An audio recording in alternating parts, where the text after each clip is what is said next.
唉，軒仔，我有個香港客戶買醫保買咗成2個幾月都未搞掂，我都唔知點解要搞咁耐。2個月，我哋幫我哋業主辦1日就搞掂啦。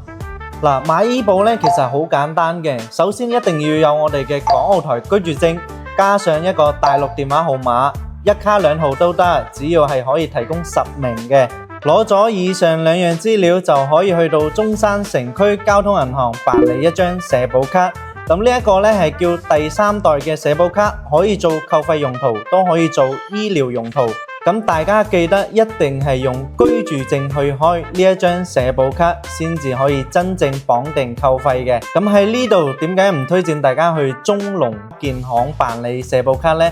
因為4大行辦理社保卡都要1個月之後先可以攞卡。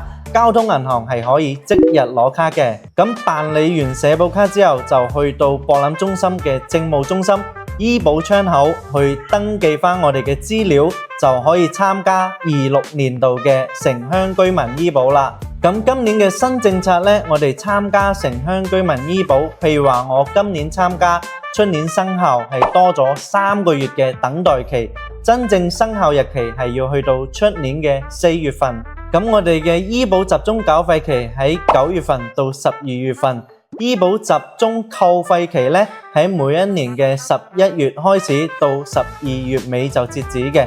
咁上一年有參加城鄉居民醫保嘅朋友呢，記得喺今年要存夠足夠嘅錢喺銀行賬戶上等待扣費啦。咁我哋購買醫保之後，究竟有啲咩福利可以享受到，同埋點樣去用呢個醫保呢？公文呢就講得非常之複雜嘅。簡單理解同埋總結咧，就係有以下呢2點。第一個咧就係我哋每年喺門診嘅社區醫院有2300蚊左右嘅報銷費用嘅額度，2300蚊咧只可以用於我哋定點嘅社區醫院嘅。當然啦，呢個定點嘅社區醫院我哋隨時都可以變。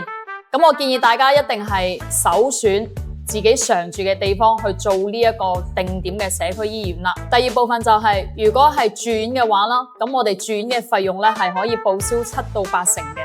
當然，做我哋業主就唔需要操心呢啲嘢啦。肯定啦，我哋包辦晒。